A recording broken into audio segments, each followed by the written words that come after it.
And so many people are listening, some are watching. Let's start with, what is drama therapy? Drama therapy is the use of theater, or let me say drama, things like games, storytelling, role play, for therapeutic purposes, for healing purposes, to help you open up, develop your self-esteem, to deal with trust issues. Yeah, so that's why drama therapy comes in. So when you develop, when you come up with this research of helping, unlocking the FGM, the victims and stuff, how did you come about it?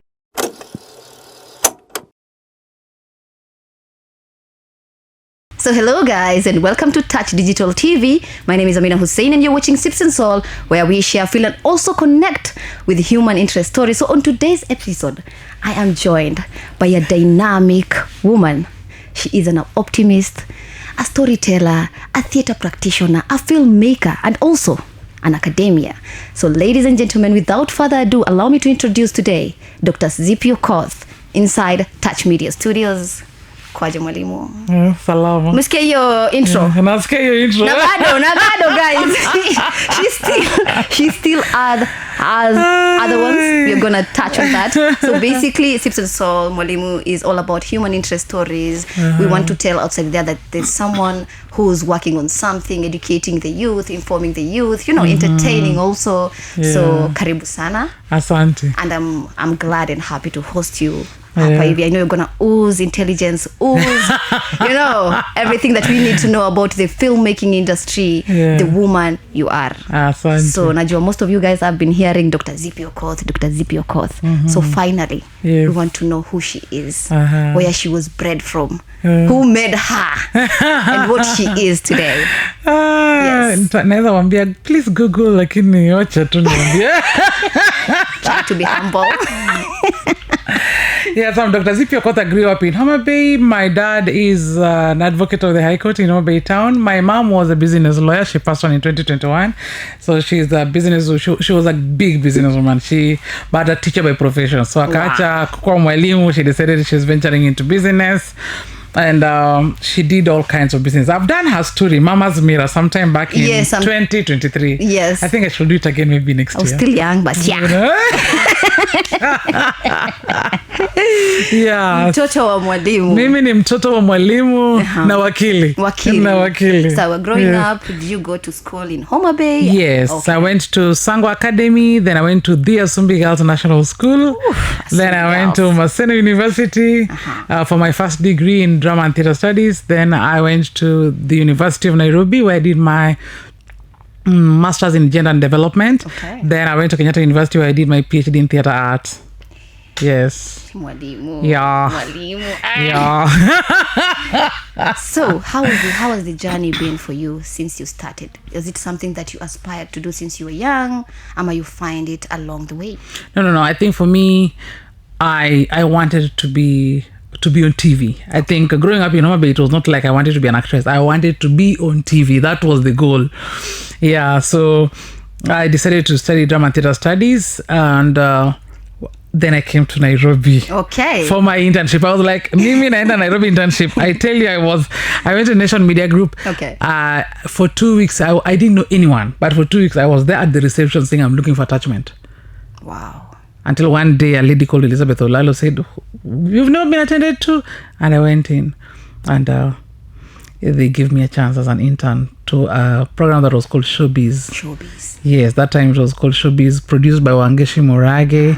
Yes, and I became like an assistant producer in that show. They were not calling me intern. It was being written assistant producer. Yeah, and it was lovely. Through that show, I got to know Nairobi, because we used to attend all entertainment events, from art exhibitions to music concerts to like launches, book fairs. So it really exposed me. It was like the perfect welcome to Nairobi, So allow me to ask you this. At that time, our parents, especially Kenyan African parents, Pan-African parents, because you love that one, let me call them that. Hawakuwa wanakubali when it comes to art. They did not accept it that much. How is it for you, especially when you're coming from a home where there is a lawyer and a teacher? People who really believed in profession. Yeah, they weren't very warm towards it, but they said, fine, you just do it. But in case you don't find a job, don't come back to us.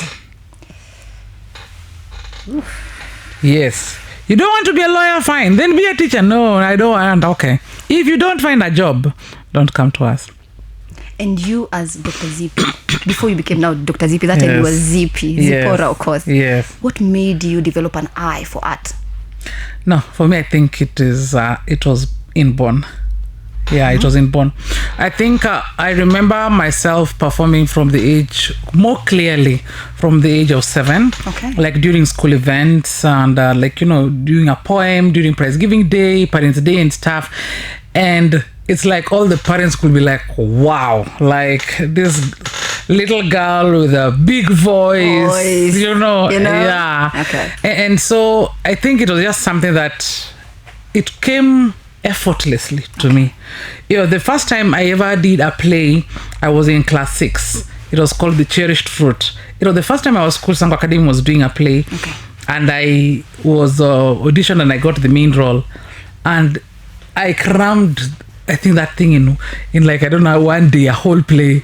Like it was coming so effortlessly to me. Like and everywhere. I don't know. When I remember that play up to now, it fulfills you. Something in you. There's just something about that play, the very first one that you do, that you even remember some of the words. Yes, even before I went with to primary, sometimes they meet me and they remember the play, some lines in it. And they were saying, you're supposed to be here. Yes. I swear you're supposed to be here.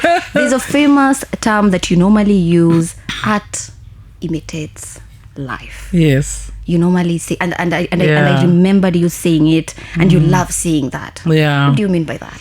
Art is an imitation of life in that we don't create out of nowhere.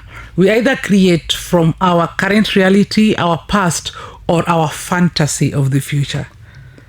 That is why you'll realize that a lot of the inventions that happened in life, even planes and everything, even phones, they were first like a fiction in a play. Like somebody pretending that they are holding a gadget and talking to someone in a faraway land. Yes. It was a fiction. True.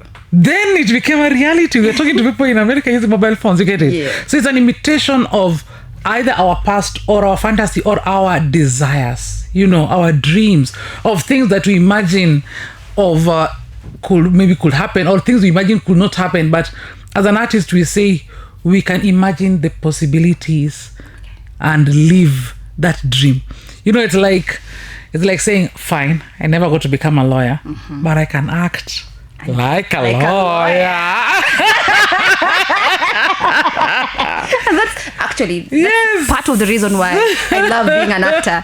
Today I don't have anything in my pocket, but I'm being casted, as this beautiful rich daughter's person. You see, so I get to live my you fantasies. wear those rich dresses. Thank you. And and you feel like this is life. Life, and then when you remember your reality. Yes. So it's an imitation of life. Like you can live through other people's experiences. Yeah. Yes. And that's actually so smart. I think it's a very powerful profession. Yes.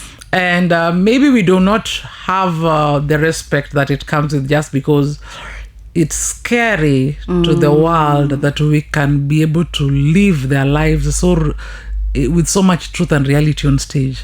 Yes. Yeah, because mtu anakuangalia like, what is the rating of this show? It's fine. Victor will do What the is thing. the rating? Victor will do the thing. Don't worry, Mwalimu. So people see you on stage and they're like, oh my God. Yes. My goodness. Yeah, people see you on stage and then they're like, how did she know that is my truth? It's very scary. Like the way that person has told this story. Like sometimes when I did my very first one-woman shows, people were like, that is me. I went through that. Are you sure that's your story? Are you sure you didn't even listen to me? Or that's my sister was going through that. Or that was my mother's story. We grew up in a house of full of abuse like that. My father was exactly what you've described there. And the things you said, I think those are the same excuses my mother used to give for not leaving an abusive marriage. So someone is like, how did you know? Because in life, there's nothing new. Yes. There's nothing new. There's nothing new under the sun. So it's all about bringing in that experience in a different way for people to see and to relate to it, and maybe get some lessons or heal from it. Yeah. Wow, that's so nice. That's smart. So moving on forward, after working in Nation and being an assistant producer, I know you got you're such a notifying factor over there. Yeah. Where did you move next?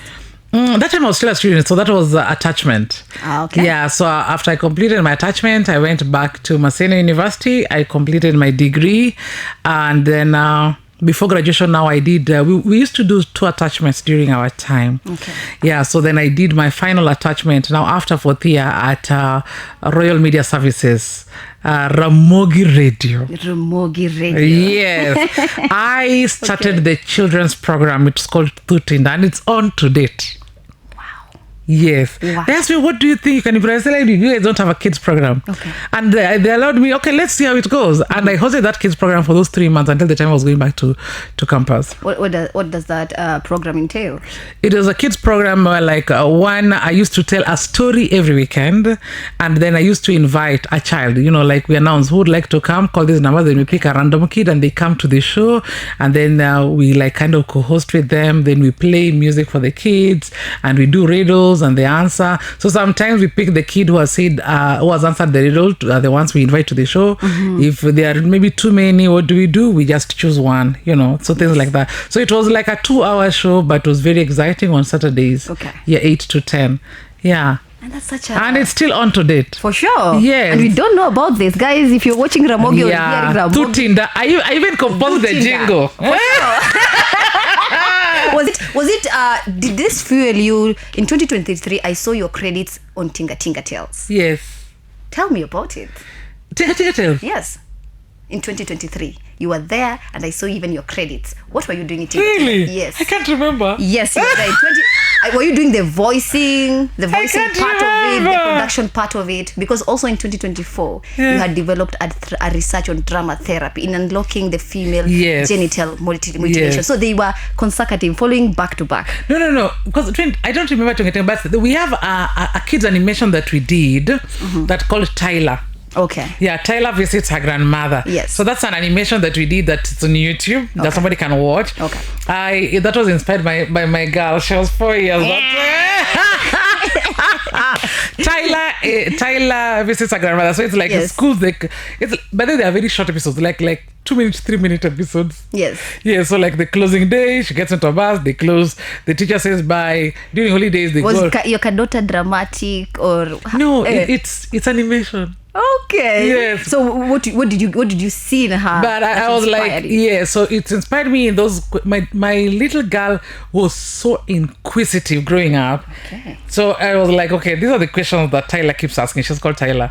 So when we go home, have we arrived? But then so there's even that one of the journey home, an episode of the journey home, where she keeps asking, how far are we? And we always say this town. We have not reached, after 15 minutes, she asks again, have we reached? Then we count trees. So, it's a very nice series for 3 to 5 year old kids. Okay. Yes. And my daughter has watched it countless times. Yes, she's now 8, but I think the last 2 years she's watched. This year she has not watched it much, but the last 2 years she's watched it countless times. And so I sent it to people, and they were like, "This is very nice. The kids are watching it." So for me, I create from my own experience. I create from my own surroundings, inspired by my children, my growing up, my parents. Yeah, I think my siblings are always scared the day I write about them. But I keep on telling my friends and my siblings and my parents, be careful with artists. They're going to write about you. No, we've written even about them, but they don't know because we use their pseudonyms.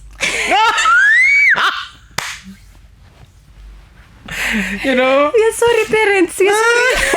Kama umezaa msanii. Pole sana. Like Otis Janam, I have named many people from my family. Oh my God. Because Zippy Okoth is that's my father, And Otis Janam is kind of like my life in the if I lived in the 80s. Okay. Yeah, that was like my marriage life if I lived in the 80s. That is how it could have been, because it's. And where are you getting these inspirations when it comes to names? Because you have good names when it comes to the plays and the film? But they comment down there because Mwalimu Una, you have dope By the way, names. I have You have good dope names. names. That is the word, dope Yes. names. Stranger in My Bed. Those are my one-woman shows. There's Stranger in My Bed. There's a Strange Voices.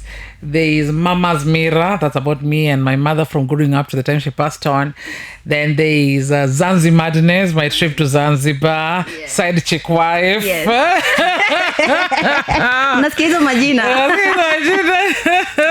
Yes, Side Chick Wife. Then we had Agatha, Hopeless Romantic.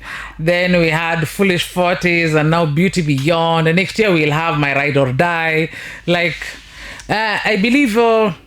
one thing we were taught in school, people say they think they're taught in school, it doesn't work for them. But for me, I think if you're very keen, there are a lot of things you learn. It comes to advertisement and even getting titles.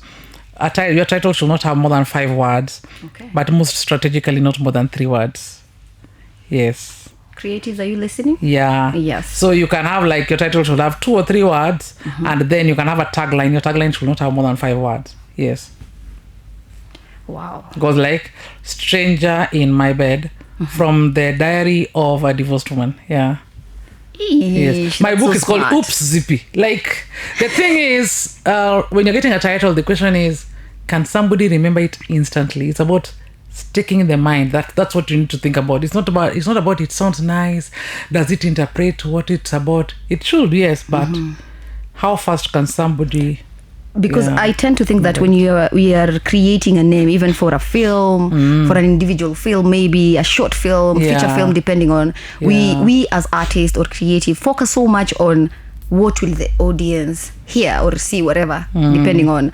So you find out that we want to, let's say, captivate the audience by using certain names. But I figured when I was watching your play or looking at your title for your plays and stuff. Even the film Otis Janam. Yes, the way it's calligraphed, it's something that Otis Janam means the son of the league, or something like that. You see, you can watch that because you want to know what's happening with the sons of the league. Yeah. So that's something creative that I've gotten from you. But I was also very good in English in high school, so there was a topic called phrases. And oxymorons. Phrases and oxymorons, like words that like contradict each other, really work well for titles. Like now, Foolish 40s. People expect when you're 40s should be wiser, but now Foolish 40s. Like Sisters Alone, like then you ask yourself, why are they alone? Contract Love, like why is love contractual? You know, those kind of stuff. So for me, Zanzibar Madness, like what do they mean madness? And what is Zanzi? Is Zanzi Zanzibar, a place or a name of a person? Midlife crisis. Yes. So for me, it's about putting in like 2 or 3 words as to create a phrase, and like oxymorons, like words that mean opposite of each other or contradict each other, things like that. They make the mind active, asking questions, and that when you can jog somebody's mind, then it stays there in the memory longer. Smart. Yes. Very smart. So let's move on swiftly now to you becoming a lecturer. Right now, you're a senior lecturer at KC. Soon to be professor. Soon to be professor. And of course, we've also seen that you're also in the French Young Leaders, the laureate 2018. Yes, I'm a French Young Leaders laureate. That was 2018. No, 2018. 2019. So in 2018, they had a call to Africa. We were the second. It was the second call, and because the first call they only picked young leaders or African young leaders who were already in France. So the second call they decided to do it in Africa. Then I was among the lucky ones. Actually, that year I was the only Kenyan who was selected in that cohort. Wow. Yes. Wow. And it, actually, no, sometimes I still don't believe because it was like a joke. I don't speak French. Yes. But the question they asked is, what is your affiliation to the French? Then I remembered I had done Spotlight on Kenyan music with the French Embassy and Alliance Francaise. And even when I was launching, I've said, so I was like, I have worked closely with the French Embassy and Alliance Francaise doing my artistic works and stuff like that. Yeah, and they selected us. And they had a translator for us in France when we went there. So in 2019 is when we went. And for 2 weeks, exchange meeting leaders, like we even met the vice president and the president himself. Let me brag. yeah, I had a selfie with the president Of France. of France. Okay. Macron. Macron. Yeah. Merci. Merci. Merci. Yeah, so he had a big meeting with many young African leaders. I think that hall had like over 1,000 Yes. young leaders at the palace. And then after that, we were having different photos and stuff. Then I just asked, can I have a selfie? With the security lined up here and there. You know, because we were standing right at the back, then he's going back. Then I asked, can I have a selfie? Then the security were like, no. Then he's like, yes, why not? My phone was ready. I just stepped in and... Who are you? Oh, man. Nani? Do you know the following day I was in the French press? So me, I'm having my selfie, and then somebody sent me the French press, and on his Twitter. Wow. Like, damn.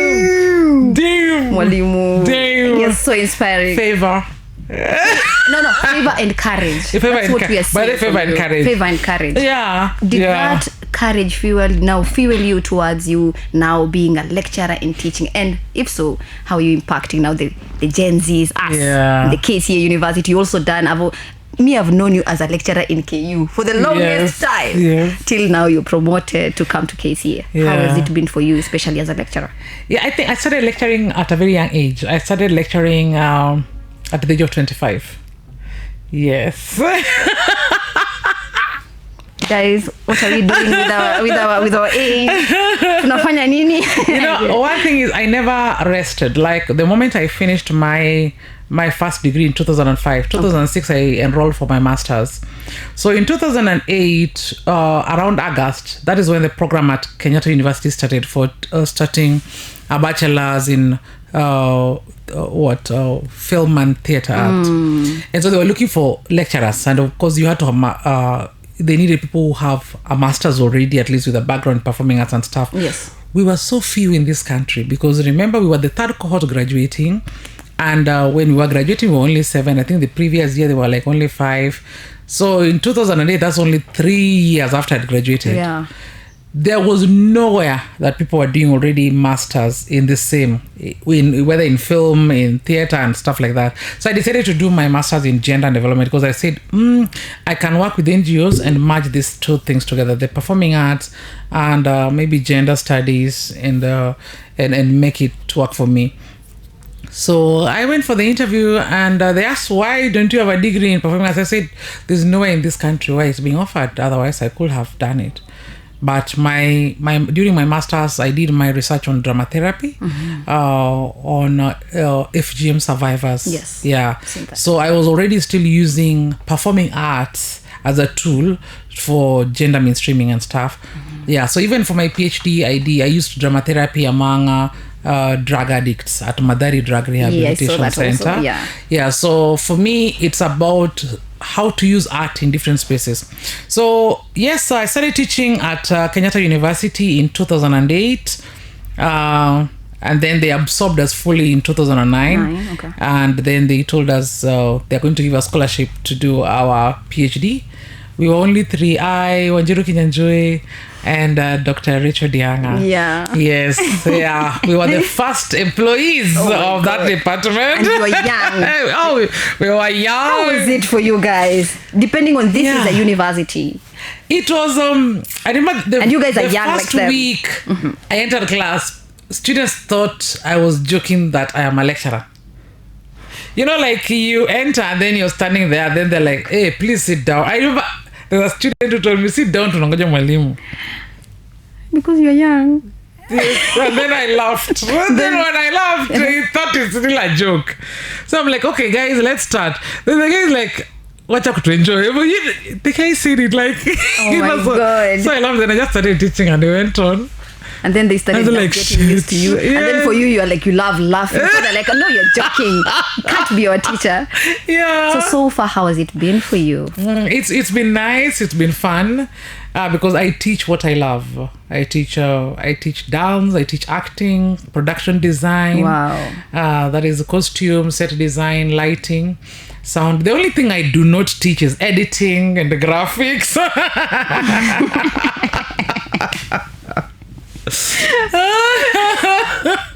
Yeah, with editing and graphics, you can come to Kenya Mass. Don't worry. Yeah, we so got you. editing and graphics. But KU teaches, there are people who teach that. Okay. Even KCA right now, we teach editing and graphics. But I, Dr. Zippy, I do not teach editing and graphics. Even cinematography, that one I can teach, but I don't teach that one either. Yes. I decided to focus more on production, directing, and performance. Yes. And that's so nice. Yeah. Right now, whatever you're teaching in KCA, there's a lot of impact. There's a rise also in Gen Z, digital creators, depending on. So how has it been for you? Because there's a transition, I bet, from 2008 till now. Of course, generations has changed. Filmmaking has also changed. Media. Even from the time we were taught, we were taught with those analog cameras of VHS and stuff. And then now we came to the digital cameras. But right now, I don't even know whether to call it digital or what cameras, but because we are using very small gadgets that produce very high quality. Yes. We are saving things on cloud instead of, discs and cards. So there's so much that has happened, but there's also AI that's here with us. Okay. And so we have to look for how do we use AI. But I believe AI is a very beautiful thing because any invention is beautiful. When washing machines were invented, it was to make our life easier. Not to make us stop. Yes, manual work. You see, even the washing machine, you have to fold the clothes, put it in the washing machine, zito it, then hang them. Yes. The same way AI, feed it with the right information to get the right thing, use it to polish, to perfect everything. AI cannot write for you a perfect script if you don't feed it with the perfect information. True. Yes. So you have to AI can make it so easy for you. The moment you have written, it can summarize for you how many lines are these, how many how many words that this character have, how do you balance, things like that, and even checking for you grammatical errors. So lazy people will use AI lazily and get things that we can call we can refer to as plagiarized work. Yes, plagiarized. But people who are intensely creative, they will be able to use AI to make their work easier, even in scripting. Yes. You get it? Yes. Even in editing. Yes. Like production design. As a person who's doing production design, I don't have to do everything on PowerPoint. I can feed AI and then get the colors that will work for me on my set. Wow. We have got apps that can help do that. Wow. So so I feed the character. This is a character who's like this, the character who's like this. They live in an urban area. How can their house look like? Then I look at it, then I'm like, okay, even umenipatia, it's a rural Kenya ikupatie, maybe you say the person is traveling, ikuonyeshe suitcase. So of course you're not going to get that suitcase. You're going to say, okay, if it was a person who was traveling to school in a Kenyan setting in the 2000s, it's going to be a metallic box. So as a production designer, you're going to see how do you change all these things to conform to the setting of yours. But it can help you with things like color harmony and stuff like that. So AI is beautiful. That's the era we are in. And right now, as lecturers, we're discussing how do we tell that a student has copied, has plagiarized, has used that was actually my question, because in our times, you can write something and then the lecturer will tell you this is plagiarized. So imagine we know. How? Yeah, because I also know about this ChatGPT and even Gemini and all that kind of stuff, and even other AI apps. Yes. I just take it and I put it there also, then it will tell me this is... Oh my God, it's like rigging the election. Exactly. I just take it. I just take the work. If I doubt a work, I put it there. Then it will just tell me where it is from. Yes. Oh my God. The same AI will tell me. Mwalimu, you mentioned something to do with drama therapy. Yes. And so many people are listening, some are watching. Let's start with what is drama therapy? Drama therapy is the use of theater, or let me say drama, things like games, storytelling, role play, for therapeutic purposes, for healing purposes, to help you open up, develop your self-esteem, to deal with trust issues. Yeah, so that's why drama therapy comes in. So when you develop, when you come up with this research of helping, unlocking the FGM, the victims and stuff, how did you come about it? Because that's quite a topic. It's something that we're dealing with, especially with communities that have not yet embraced modernism and stuff. Yeah. So I wanted to, for my master's, I wanted to hear from the survivors themselves. Like, I was only talking to people who have gone through FGM, not people who have never. I was talking to girls aged between 12 to 17 who have undergone FGM. The ones who have been rescued so that they don't go to early marriage. Yes. Funnily enough, most of them, like over 50% of them, their parents did not want them to go for FGM. But do you know what? They went because of peer pressure. Peer pressure. So you mean the other girls are telling them if you're not, so they're still mocking you and telling you, oh, you are not even woman enough. Yes, you can't talk here. You go, yes. What? So the parents, you'll find like, so the adult parents, because nowadays most parents, even for the Maasais and those communities are slightly educated, or some are very highly educated. Yes. They don't want their girls to go for FGM. But the girls, they sneak and go and have FGM because of peer pressure. And that is something we are not talking about. There's something that someone told me, and I found it so, it was funny, but it was not even funny. It was kind of sad. Yeah. Someone also told me that also the male in those communities, they're the ones who put these women down. Yeah. For them, they force them to go for those things, because when they be with this, they're like, oh, this one has been done this, you're not woman enough. So also that tends to like, bring up so to that, bring them there's up to that that, one. force them to up to so that. there's that one. There's the culture part, where they're like 50% is still going for it because of culture reason. But now there's this 50% who are no longer going for it, but now because of these are the reasons, like peer pressure, are going for it. But of course, deep inside, like the places like in the Maasai, Kajiado, you'll still find that they are still taking their girls for FGM. Yeah, Somali. Yeah, so like Somali, not Somali like Somali the country, but the Somali community, the Somali community, the Borana community, exactly. the Samburu. It's generally the minorities. We go through that a lot, and it's something that is still there, and we are still fighting. So for you to come up with drama therapy in opening that, talking about that, looking at so for us it was like, what are the other alternative ways that we can use as a rite of passage? Because also, to be honest, you can't just scrape over culture. The issue is right now we need an alternative rite of passage for this girl, so that they know, instead of going through FGM, what are the other alternatives that we can do? Because when you look at FGM in depth, there are a lot of things. There is, of course, they're saying it's your blood dropping on the ground, connecting you to ancestors. What? Okay. Yes, there's that. Then there's also, so there's, of course, now for us, we're like, okay, it's the same blade, it's wrong, it can harm you, it will lead to tearing and all that kind of stuff. Yes. So, if we leave alone the mutilation, how else can we make a rite of passage? Can we still have a camp for the girls for 1 week or 2 weeks, where we teach them about womanhood, about how to behave, those things that we teach them during FGM, during circumcision? Can we have those camps and teach them that? Yes. Can we maybe give them particular beads that make them feel like this bead is a symbol of that? Yeah. Why don't we then pierce their ears? It's a blood a blood ritual. Yes. Why don't covenant. Yes. Or why don't we do a tattoo? Like the Shiluk from Sudan. Exactly. Yeah. So instead of doing FGM, why can't we do a tattoo? Why, things like that. Wow. Yes, like we can still think of other alternative rites of passage that are not very harmful. Yes. Yeah. And speaking of the minority, the other day I saw that some communities are even crying. Yes. Why are you not allowing us to marry, a 9-year-old? And even they ran past their age limit. They removed from 18 to 9. Yeah. So, and it's something that we are seeing in the internet. Young girls, someone who's 9 years, 10 years, they're carrying a ball for this old baba. Yeah. Like the moment you reach your adolescence, by the time you are getting your menstruation, you should already be betrothed to somebody else. This is something that you're fighting, Walimu. Yeah. And you seeing that right now, it's quite discouraging. It's quite discouraging, because you see, the moment you have, this is a child, first and foremost. Yes. This is a child that needs to be taken care of and protected.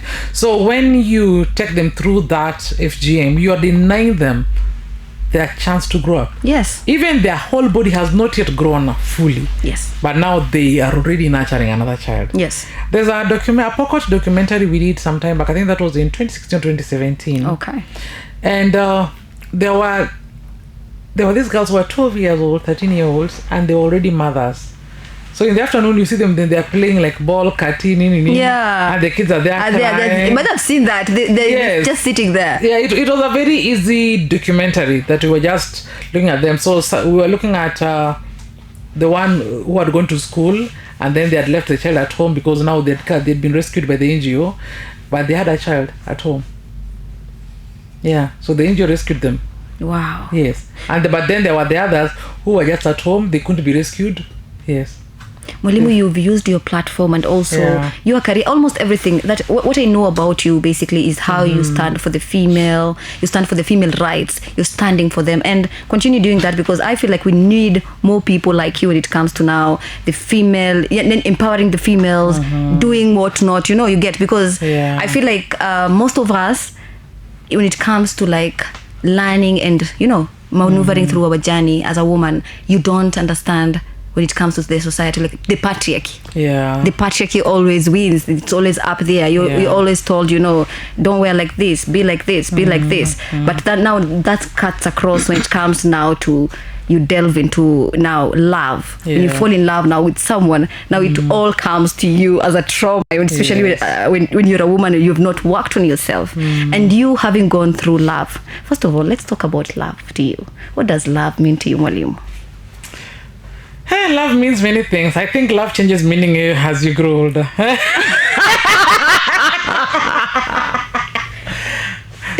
when I was younger, love was this crazy butterflies and all that kind of stuff. Yeah.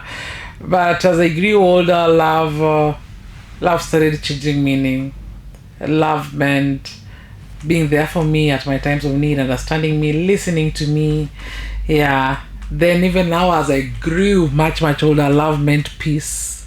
Okay. My peace is everything. Yeah. Men say, hey, she doesn't give me peace, that's why they leave. Oh, nowadays, even as women, you don't give us peace, we also leave. Yeah, so right now, it's about, do you prioritize me? Okay. Yes, like, you have a lot of things, but do you prioritize me? That means a lot to me. I need my peace, and I need someone to talk to. Okay. At the end of the day, I need someone to just tell how my day was, tell them, and they just listen or talk with me, and So for me, love means, I think that peace is happiness. Peace is not laughing. Peace is not party. Peace is happiness. That's why when I say happiness is a choice, it's about if I can just relax and sit in my house, even alone, and just watch a movie, I'm happy. If somebody can sit there with me, I'm okay. I am even now more happy. When did you find love? I found love many times, so I can't say which one. Which one? The one that you got married to. The first one that you... So I can no longer say I found love because it's no longer love. That one I can't refer to anymore. Okay.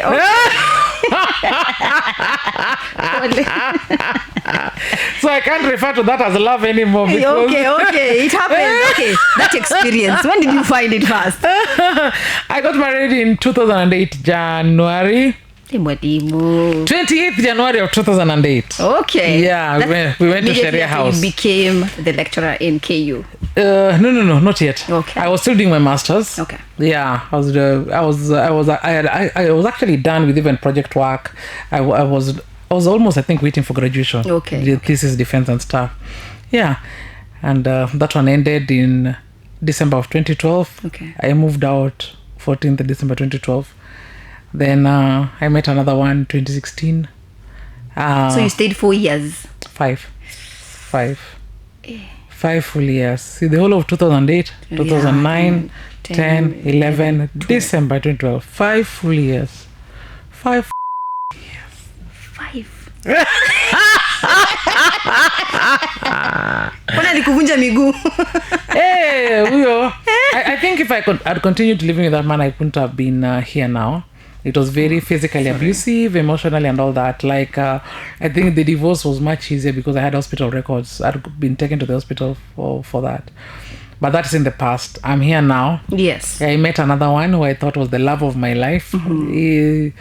And we also were together for, is it 6 or 7 years? Yes, yeah. Alafu pia yeye akaenda. Yeah, pia him, he was not physically abusive. I think we just had personal differences that were hard to reconcile. So I said, my happiness is everything. Tuachane kama bado tunapendana. Okay. Yes. Do you get, because you are this public figure when it comes to film, theater, depending on, and you're such a smart lady, dynamic, all round. For you, does love come easily, or it's something that you can sit down and say you have to get your own people when it comes to you? You're not being a talented woman. There's something for you. I can't say love comes easy for me. I mean, I was celibate for over a year. I was single for since mid 2022. Okay. I was quite single until I think this year. Okay. Yes, I've met a few people here in between, but I was like, no, like I'm very choosy, I'm very petty, and I'm very petty. Yes. Yes. Yes. Like small things, go blues. Yeah, I think the older I grew, I decided like when you blind your eyes to a lot of things, those are things that end up breaking everything in future. So I decided I'm not being blind to small things here and there. Yeah, so I think I'm very petty. I'm very open about what I want. I say I like this, I don't like this. If it's hard to do my pema, yes. There is something that I saw also, and you found love. Yeah. They told me that my girl has found love. And this time round, it's someone that is outside maybe our career, someone that does things. Is he outside our career really? I feel like he is. He's a blogger. Yeah, he's a blogger. Vlogger. But He vlogs his riding adventures. yes. Let's talk about him, kidogo. He's a nice, kind man. And How did you meet? we met on Facebook.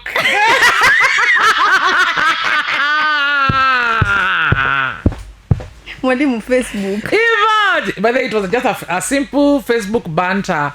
Like I'd ridden a boda, then I was like, hey guys, I can't remember the last time I was on a boda, so you whether it's how many years ago. Oh yeah. Hey, I think I need to have a boyfriend who rides so that he can take me wherever. Then I don't know, 3 days later he's like, hey you guys, kwani Dr. Zippy is looking for a rider and hamniambi, amitaki mazuri.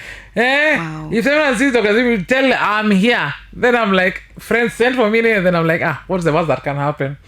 Then I say, hi, I'm here. Please come and pick me and take me for a ride wherever you want. And the rest Is history. is history. Oh my god.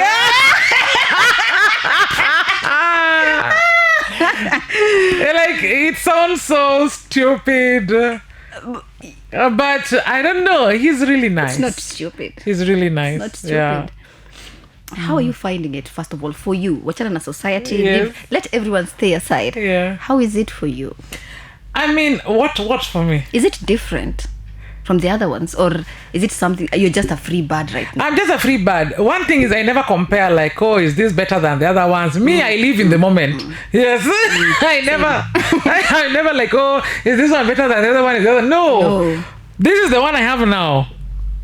I'm enjoying it fully like I've never been in love before. Yes. Wow. Me, I'm always in the moment. I don't compare. I don't know. I just enjoy this one as it is. And he's nice, he's kind, he's sweet, he's gentle. Yeah. And that's it. That's it. I mean, so of course, societal expectations for you, people are like, but that is Dr. Zippy Okoth talking about. You mean you're dating Dr. Zippy Okoth? Yes. You know, and people tend, especially when you're a filmmaker, you especially a lecturer, you have all this. I think there is pressure when it comes to there's a lot of pressure actually, I think, in this relationship, because one, people look at him like he's a rider, then I'm a PhD holder, but the thing is, we talk so easily. Like, we talk like about anything in the world. Yes. And he's very gentle and kind, and unlike what people think, he's never asked me for money. He's very hardworking. I think if people, those who are intentionally looking at him like a man, can see that this is a very hardworking gentleman. So it's a normal relationship. Yes. Yeah, it's a normal relationship of a man who takes care of his girl. Like, he doesn't pay my rent, of course. I don't pay rent anyway. But girls, you hear that? Yeah. Okay. Yeah, he doesn't need to send me Uber money because I already drive. Right. But he can come and pick me with his bike and we ride somewhere and he takes me out, he pays the bills. It's those small little nice things that for me really matter, like somebody cares. As in, I've dated people who had bigger jobs and they still wanted because sharing. They could even still ask me for money.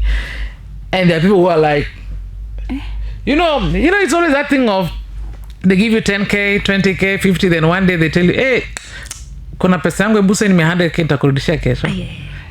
Yeah. No, you know that thing? Nah. Yeah, so women are being blackmailed out here by those kind of love scams of they love bomb you with all that money, then suddenly they ask you for, then you're like, si ananipatiaga 20, 50k, nini, 100k. Even if I send him 100k, si atarudisha tu. Then kidogo, just send me another one. So I'll return, baby. Before you know it, their total they spent on you is 100. Total you've shared with them is over 500 or even 300. God. Yeah. And that's so bad. So anakwambia biashara imekunywa maji. Na imeenda. And that time you are like, I'm standing with my man. Yeah. I'm building with him. But there's so many young ladies. When you talk about independence, when I look at you right now, when you tell me he doesn't need to drive me, he doesn't need to give me this. Yeah. Do you think independence make women become who they are and get respected when it comes to relationship? Depends on the man. Okay. Yeah. What do you mean by that? I think a man's ego is something very fragile. Yeah. So I always say, date a man whose ego is bold enough for you. Yeah, there are men with such small egos that any small thing will make them feel like, oh, you are like this because you are like that. Because you have gone to school, because you think you are clever, because the egos are so fragile. But then there are men who the ego is so intact that even when you discuss something, they don't feel like intimidated by the discussion. They're like, it's okay, baby. I'll see what I can do. Yes. Yeah. And then we as women also, I found out that we are normally dating the guys who are pointing out our insecurities. Someone who likes pointing out your insecurity, saying, what your hair looks like this is how your face looks like. You don't have such type of a leg. You don't have, your behind doesn't look like this. Me, I make it very clear in any relationship that one, I'm very comfortable the way I am, the way I look, I love myself. So if you are not okay with it, don't date me. Date the kind of woman who's in your mind. By the way, I make that very clear. Like, I'm not going to start eating salad morning to evening. Salad? No. Yeah, because suddenly you've come to a big-bodied, full, curvy woman. Yes. And then you suddenly start thinking that I'm fat. And like, when I stand next to other people, I feel like I'm the thinnest, Yes. So you're here thinking I'm fat. Damn, boy.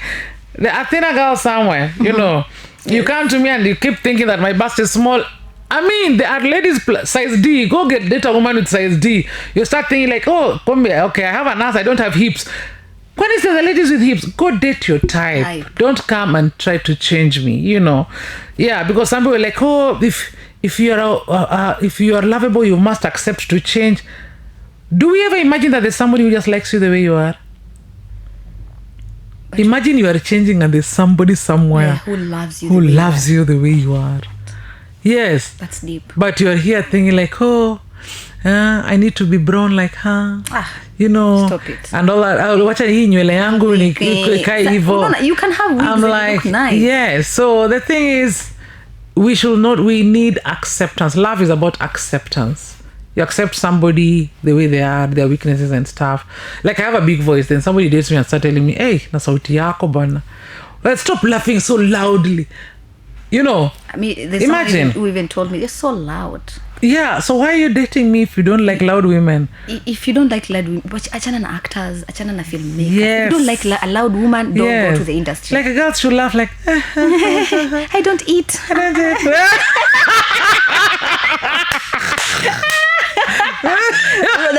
There's certain experiences when you sit down with your friends and share it, you're like, mi nilikula na nikaenda. Yes. Because ulikuwa unataka nikule hivi. Exactly, imagine. I mean ni fundi. Yeah, so I'm always like, no, date your type. Date your type. Yeah, and even And I for, love that for and you. even for us women, let us date our type. There are women who look at physique, like, oh, she'll be tall, dark, they don't know what, any handsome, what. Handsome is in the eyes of the beholder. The True. thing is, I don't know. Nowadays, do I have a type when it comes to physical? I don't know. Maybe I want someone who's really kind and generous. Yes. Yeah. Yeah, and That's what- generous does not mean like really rich. There are very rich people who are not generous. I want someone who's kind and generous. You know, someone who's thoughtful. Like, come to meet me, bring me an apple. It's the small things that matter, you know. Yeah. True. Get me an apple when you're coming. Get me a samosa here and there. Yeah. You know. Just remember me. Yes, remember me. Like, just Put something my to phone in the charger. Yes, Sexy. you know, small nice things. Yes. Yeah, let me fix this bulb for you. Like, it's about being thoughtful about what I need. Yeah. And I love that for you. Yeah, like you're somewhere, then somebody's like, you know, the other day you were saying you don't have an umbrella in your car. Let me get for you an umbrella. You know, it's The that. thought that counts. Yeah. Yeah. Oh my God, Mwalimu. Yeah, I love small continuous gifts. Yeah, small continuous endless gifts than a dream of one big gift that will one day come that I may never get to see. Oh my God. Yeah. And that's so nice. Yeah. And teachable and informative and educational. I'm saving to go to Seychelles because my ex-husband told me he will take me to Seychelles. You see, that was one big dream. Imagine. Men.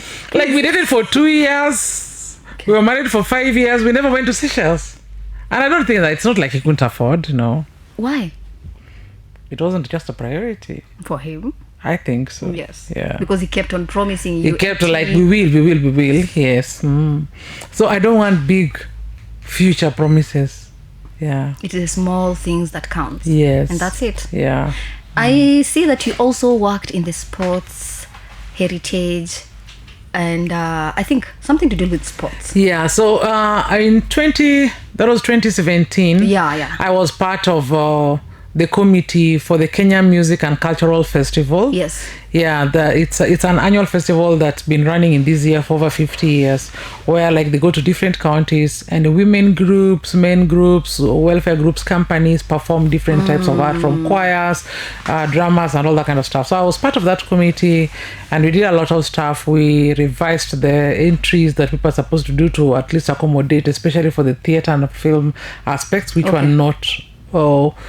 not like intensive in that festival. So we added that element, and I believe right now we did a great job, because initially the element of theater was only like in poetry and verse speaking.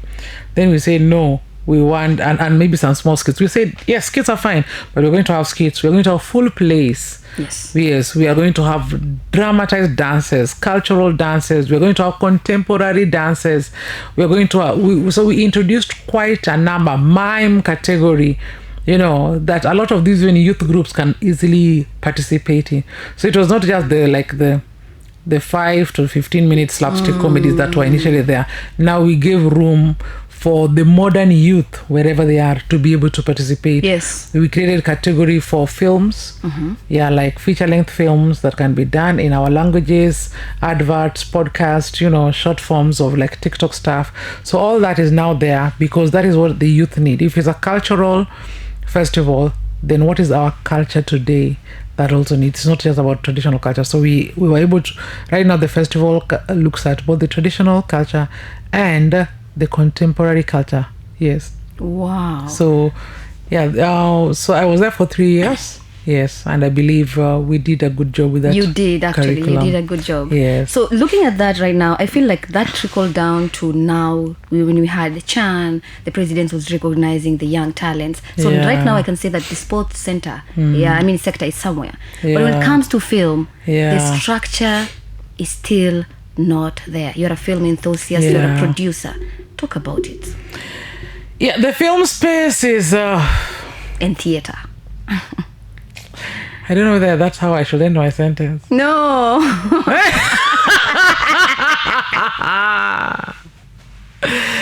So the film space, I was part of the CAP 222 review task force.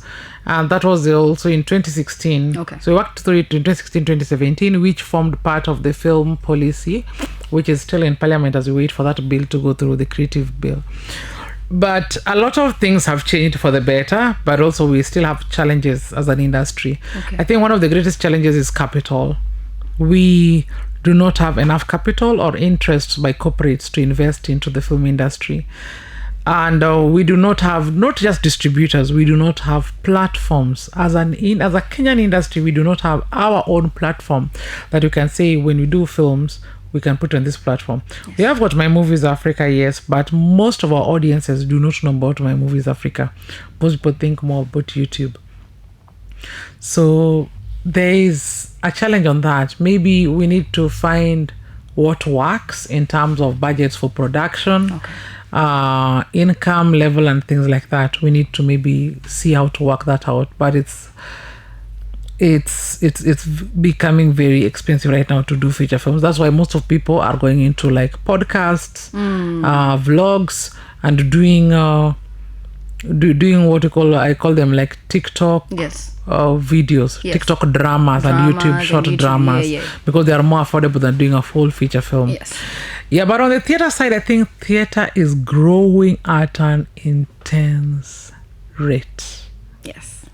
Yes. And I saw your research pale, kwenye books za KitFest, the modules. Yes. You continually experienced and inspired so many people because you were part of the Kenya International Theatre Festival. Talk about it.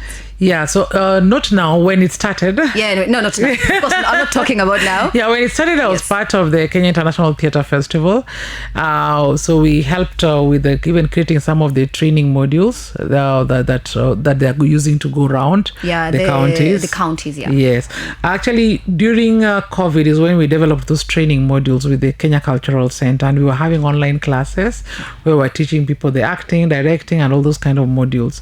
Yes, but now KitFest is taking them around different counties and teaching different youth, and then those youth in those counties come and perform at the main festival. So it's really beautiful. It has really grown. Yes. But beyond KitFest, we are having many theatre groups coming up, and when I say grown, we are not just having like those performances that are shady. Yes. I can say that my 17 years of teaching have bore fruit. Let me sip on that because that is so nice. I'm like, that is what training does, because people might not want to give credit to education, but education in every major production, even in the film productions, TV productions, if you can find my students there, then that quality goes at least a notch higher.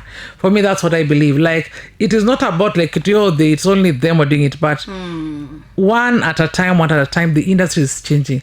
When we came into the industry, it was like only 5% have gone to school, but right now, when you look at the industry, we are over 60% have gone to school. And I'm talking about the ones who are doing things that are noticeable. Yeah, over 60%. In every production, I look at cinematographers like Jackson Kangeve. Yeah. Like, like the people, Josephine Obudo is in Nigeria. Yes. Yeah, people are growing. Are growing. Like, I look at everywhere I go, I'm like, hi doc. I'm like, damn. Yeah, it happens. I've done my part in building the nation. Actually, you have. The only thing that we need in the Kenyan industry, I think, it's the distribution. The distribution and marketing. I think we need marketers. We need marketers who are just strategically working for the entertainment industry. Yes. Say that again. I know people might want to say to you, why can't the film schools teach marketers for the creative industry? I'm like, no. Why can't the business schools teach marketers for this creative industry, where they are saying the creative industry is the next revolution? It is the next biggest industry. Then why aren't we training business people for the creative industry? Wow. Yeah. Because we keep getting Because told, actually in theater we have those guys who are teaching marketing yes, when it comes to theater. yeah, But now in film we Yes. don't have that actually. It's So- something it's a personal initiative for you to take and do Yeah. do your films, promote your films. I'm coming to now Yeah. the producing of Otis Jana. Yeah, that was a because so very many beautiful actors film. we have this assumption that producers, you guys have money na Yeah, mnatunyima. yes, Talk about production. yeah. Producers, of course, we have money. Because how do we produce without? But we don't have that much money. We have enough money to push our dream, to share it with you, begging you, please come and help me make my dream a reality. Yes. But knowing the Kenyan industry, the money is not to world standards. It is not what you can say to you, oh, this is the rate of so and so that we are supposed now to pay them. Yes. So most independent producers do not have that much money. Even the platforms that we have like Mnet, Showmax, they are not also paying producers that premium rate. So you find that a lot of other people in the industry, let me say crew and actors, they look at producers and say, oh, you're not paying us premium. But then one day I told guys, I am always very open with guys. I say, okay, this is what we've been given. It's 1.5. This is the budget. So I want you to do this. Just subtract from yours. Lakini uangalie ni ya nani unatoa.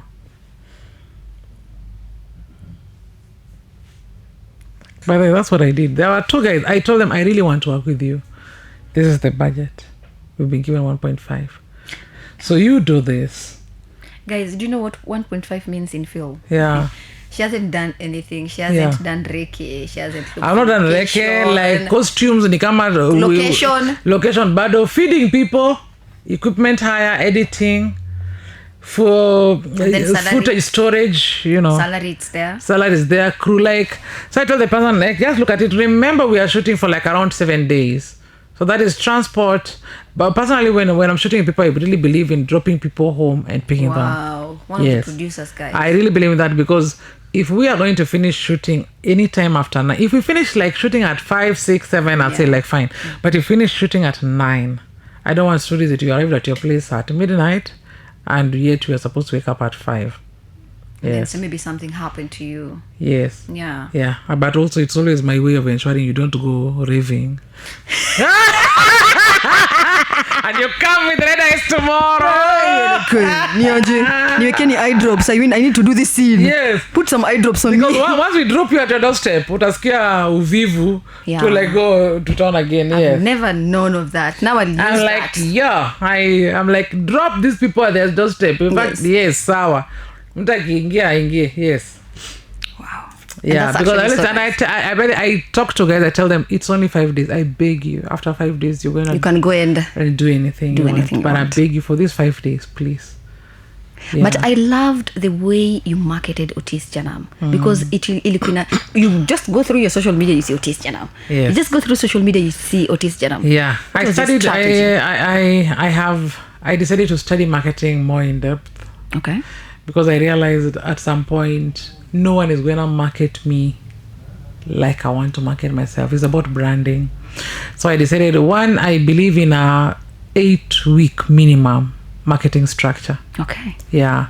So I always like just start pushing 8 weeks to eventually put this is coming, sometimes even 3 months to like this is coming, look out for it. By the time the poster comes out, people are like so ready for it, you know.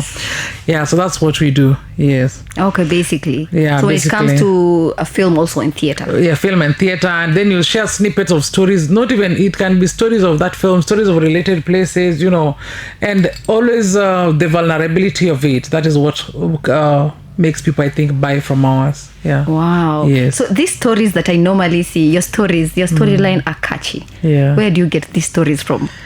Where are they originating? My real life experiences. Is it your trauma? Because I feel like most of it have a touch of humanity. The theater is my trauma.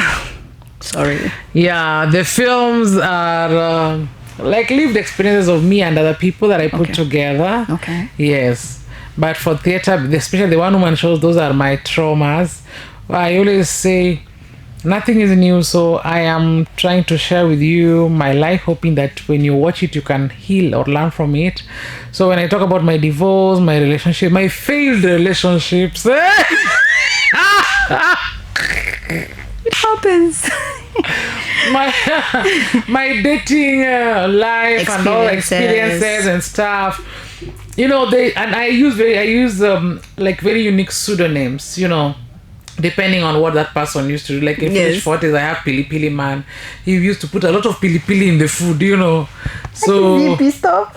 yeah, so no one can come and tell me, you were talking about me in your story, like which one were you? Yeah. Yeah, because also ethics demands that if you're telling stories that are true, you protect other people And you be authentic. Yes. So I am telling my authentic story, but I am protecting these are the real people, so that in my story they are characters. Because these are real people. These are real people I met and dated and sat with them. And real life situations, actually. In real life situations. But now I give them names. Like even this SDA man. And after I've talked about SDA man, everyone is like, hey, we do not even want to talk about my SDA man. So everybody kind of like has dated an SDA man. They're like, the experiences are like kind of the same. Soya was soyaring. So you see, I give them names that people can easily identify with, like American man, American boyfriend. Like these people, they are my Jew. You're here, you're chatting. Long distance. So people can really like relate to these people that I'm talking about without knowing who exactly it was. Yeah. But then Mwalimu, did this fuel you to do your one-woman show? Because Mwalimu has been doing one-woman show, guys, I'm going to do my 8th one-woman show on 29th November. 8th! And you are playing... The thing with you is that on that stage, oh my God, you do different characters so well. Yeah, so like the last Foolish Parties, I did 5 different characters. So for the one on 29th November, I'm having 2 other ladies joining me on stage. Yeah. So they'll do like 30 minutes when I go in for my like 1 hour or so. Okay. Yeah, so we have got Deborah Auko Tendo. Okay. Yeah. So she's gonna come and talk to us. She's done the book Rough Silk. For those who have read Rough Silk. Rough Silk is a beautiful book about her journey with her father, who was not her biological father. But took care of her without her mother, like a single father. Imagine. It's a beautiful story.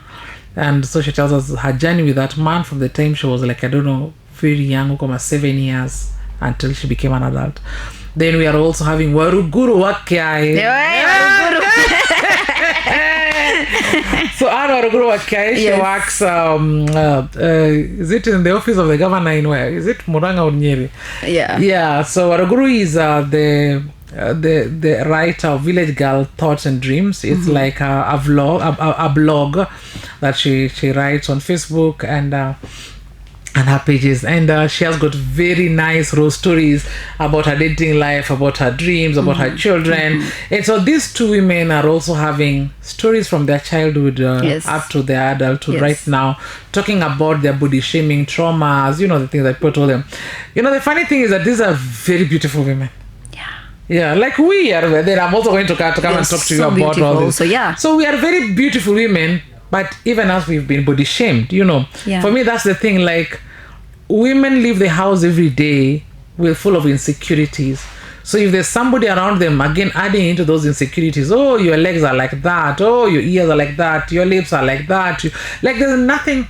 It's like you leave the house wondering, what imperfect thing are they going to notice today? Yeah, that's actually the word. Yes. What imperfect thing? Even when you look at the mirror, say like, hey, I'm looking good. By the time you step out, you're still looking at yourself like, ama wataona, ama watasema, ama nigiko hivi, ama leo nakaa ni mnono. Is my stomach showing? Is my ass, like we are always doubting what. It's quite crazy because when you go to the stage, maybe to board the matatu, conductor anakuambia bata ukae poa. Exactly. Because you've gone to Panda, the other matatu. Exactly. So it's something that we are facing daily. Yeah. So there's body shaming a lot on big women and even skinny women, light women, dark women, So there's a lot that's going through. People are being told, oh, your legs are too thin or your legs are too fat. Imagine your arms are too big. Oh, you don't have a certain size of You don't have a certain size of bum. You don't have hips, So and Kenyan women, we are told we have big foreheads. hadi tumeimbiwa. You know, like Jamani mnataka tujiumbe ama? Like women, we have been body shamed so much that I think it's time we talked about it. There are people who believe like if you're big, it means you are unfit. Yeah, like someone's like, oh, exercise, you lose weight. And you're like, this is a person who's exercising like 4 or 5 times a week. Oh my God. But this is their body, but the world does not understand. So this person is like, I've done everything. You know, they're even now getting into diets that are now giving them ulcers, kidney stones and stuff like that. But what happens? People are going for tummy tucks. Yes. And then we have had a woman who died last year because of going for a tummy tuck. Yes. Yes. And then the doctor did a horrendous thing Exactly. on her. This clinic was even closed down because of, you know, such issues. We are having Ozempic, yes. which, yes, women are losing weight, but when we read the press, there are advantages and the disadvantages are also there, and the disadvantages are very long term. So the question Especially with is Ozempic. Yeah. So I wouldn't want to talk about it because I'm not a medic, but from what I read, it feels nice to lose weight, but I'm scared. I'm scared if 5 years from then, what will happen? And the things of if you stop, you know, so there are many things. I think we need to be at a point of accepting people as they are, seeing people beyond your lenses. Yes. Because if you grew up in a family where many people are big, like me in my family, I am one of the thinnest, by the way. For sure. But you're not even Imagine, big. let me tell you. That's okay. But in other families, this is like the biggest. Oh, yeah. You depends also with the genes. Yeah, it depends also with the genes. So when somebody comes to our family, they'll be like, guy, people are such giants here. Kumbe wendo kadogo. Yeah. Like when they stand with me, I'm the firstborn, but everyone thinks like, hey, when are you the lastborn, you know? Oh my God. Yeah. So it's things like that we should understand and accept people the way they are, from where they come from. If you need to love somebody your type, so that you don't pressurize somebody. Of course, it's important to exercise, it's important to eat healthy, because we also have got lifestyle diseases like obesity, high blood pressure, diabetes and stuff. Yeah. But it is also important to be mindful. A lot of women, let me say, past the age of 40, are suffering from thyroid issues. Yeah. What if the thyroid is what's making them put on all that weight? Yes. What if it's hormonal issues like PCOS? Yeah. Somebody might even be struggling with fibroids. You're telling them tumbo yako ni kubwa, and yet they have fibroids at that time. So it's just important that people be mindful of others. We be kind. We just try. If we don't understand, let us ask in a kind way. Like, are you okay? I've seen like maybe stomach yako ni kama imekuwa. Is it a health issue or nini? You know, usiambie tu mtu, hey, jamani, hebu kula kidogo hiyo tumbo yako uone inakuwa. You know. Wewe acha, kuna mwingine anakuambia na umekonda? Yes, na umekonda. Kwani haukuli? Kwani hakuna chakula? Anakunyima food. Yes, anakunyima food. Imagine. Yeah, you can't. That's yes. bad. That's and maybe that person is eating. I have a friend who's very skinny, but they eat. So they're telling you. Like, guy, hata nikule blue mande mekata. You know. Yeah. So I think let us just be mindful about people. Let's be kind. And if somebody is comfortable in their body, for me, I'm like, confidence is everything. Yeah. I watched there's a video that Savara did. It's called Sianda. There's this plump model who's I was so fascinated with that. I was like, I've never seen that in Kenyan industry, because when you go for these auditions, for example, when someone wants to become a video vixen, you're not skinny, you don't look like a certain, you don't look a certain, you don't have this, you know when we were growing up in Homa Bay town, those years in the 90s, being fat was like goals.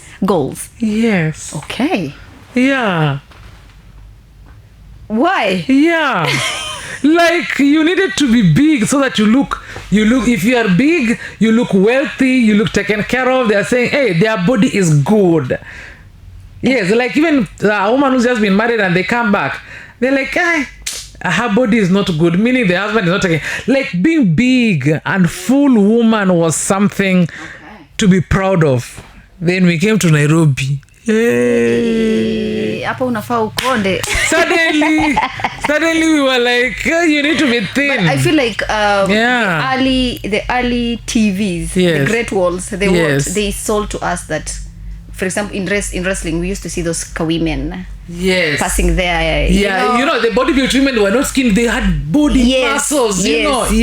So they sold to us that you had to look a certain way for you to be in television. And that's why right now we are trying to fight. If someone is heavy, like plus size models, we have those ones. We have someone who are modeling bare head, exactly. and they're good. They're good. They look so nice. So I'm really thanking nasema to life because of evolving and allowing us, to be ourselves.